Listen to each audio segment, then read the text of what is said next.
Olá, amado, a paz do Senhor. Falar sobre a invasão da Rússia à Ucrânia. Na madrugada de hoje, 24, então foi dada a ordem pelo presidente Vladimir Putin para a invasão na Ucrânia, na capital Kiev, que é a capital da Ucrânia. Bom, qual que é o interesse da Ucrânia, da Rússia nessa capital? Porque antes da divisão na antiga União Soviética, a Kiev, a capital da Ucrânia, era a capital da Rússia. Então a Rússia quer novamente que tomar esse território. Só que a Ucrânia já é um país, né, democrático, tem presidente e tudo mais. Né, e que os outros países reconhecem ele como um país independente. Né, e estava então uma discussão diplomática para que isso não acontecesse. Mas nessa madrugada o presidente ele deu a ordem e houve uma ofensiva, está em ofensiva o exército russo sobre a Ucrânia. Né? A Rússia é imensamente maior, tem um poder bélico bem superior à Ucrânia. Então, possivelmente, em questão de ganhar, é fato isso. Né? Mas o que isso acontece? Vai haver muitas mortes, muito derramamento de sangue. Né? O presidente da Ucrânia já pediu às pessoas, já nesta quinta, para poder doar sangue, né? Porque vai haver muitos feridos. Há explosões, várias explosões na capital Kiev, né? Que é a capital da Ucrânia. E é muito derramamento de sangue, muita morte. O que isso pode acarretar?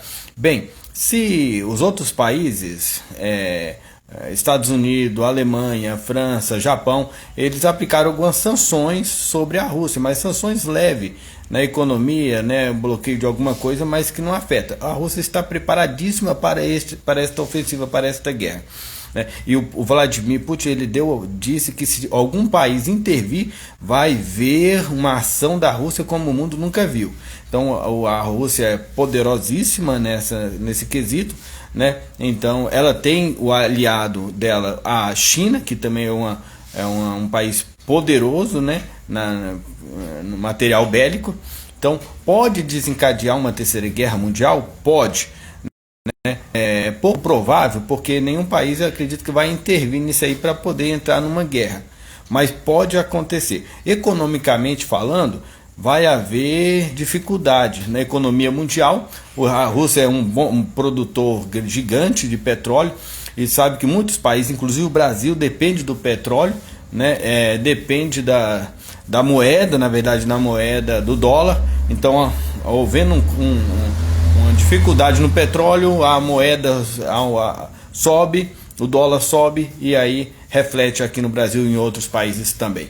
Né? Em questão, nós como igreja, nós devemos estar alerta, porque a morte de inocente, né, de civis, vai acontecer, lógico, né, e a gente tem que ficar alerta o que pode acontecer nos próximos dias, se realmente pode acontecer essa terceira guerra mundial. Então nós devemos orar a Deus por essas vítimas, por essas pessoas que estão sofrendo agora, né, e que vão sofrer ao longo dos dias que nós vamos acompanhar. O presidente dos Estados Unidos, ele vai dar uma entrevista hoje, né, para ver quais sanções que vão ser aplicadas na Rússia, mas vamos acompanhar e ver o que vai acontecer. Nós como igreja tem que estar aceso, estar orando, estar vendo o que está acontecendo, porque nós vivemos os dias que antecedem o retorno de Cristo, e a ascensão do anticristo depende de uma economia em colapso, porque a ideia do anticristo precisa piorar para melhorar. A economia mundial já está bem em decadência por causa da pandemia, né? Pode acontecer alguma coisa ainda mais para piorar, mas nós devemos estar sempre em oração. Vamos acompanhar, estaremos informando mais alguma coisa a esse respeito ao longo do dia ou dos dias. Deus abençoe, a paz do Senhor para todos.